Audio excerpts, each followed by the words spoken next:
Ulalele umsakazo kaZulu, umsakazo weNtepe-Manama Community Radio. Ungabe uthanda njani lalela umsakazo kaZulu? Okwethulela indaba nguNokuphila Nkala.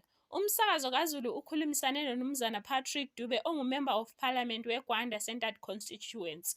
UMnumzana Patrick Dube ukhuthaze uZulu ukuthi abambane ekubumbeni ipetition ezamvikela endabeni zokugola amacimbi. Kasizwe kabanzi elandisa lolu daba.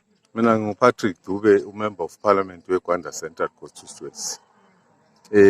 Engithanda ukutshela uZulu walapha eMatsouth ukuthi asizame nini ukubambana, sibone nini ukuthi indaba yamakugolwa kwamacimbi ethu sibamba njani. Chisa ukuthi sewonke umuntu ogogo abagola amacimbi, osisi abagola amacimbi, abantwana abagola amacimbi abangasebenziyo, amacimbi abo athathwe ngendlela esemthethweni.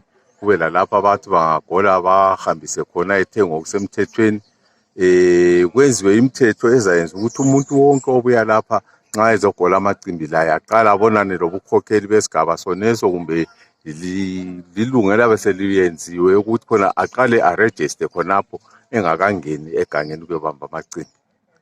Petition le engikhuluma ngayo iba lesisindo nxa involve izakhamizi zonke ezaba zikhona emhlanganweni, ibisihamba isisiya ku committee yona leyo eqondane le environment kumbe ngezokugolwa kwamacimbi eParliament. Then labo bantu icommittee yona leyo izabuya esigabeni izokuzwa izikhalazo zezakhamizi ukuthi bona kuyini okungabahambeli kuhle, bona kuyini abafuna kwenziwe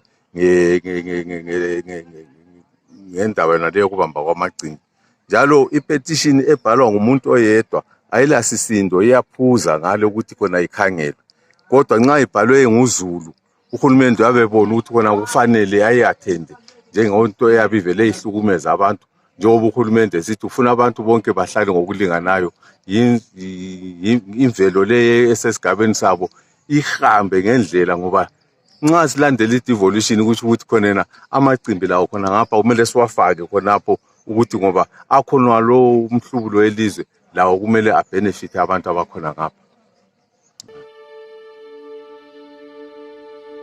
Siyabonga mlaleli. Ukuze uthole ezinye indaba ungaxhumana lathi ku-Facebook @Ntepe-Manama Community Radio, ku-Twitter @Ntepe Radio. Sikhona njalo la ku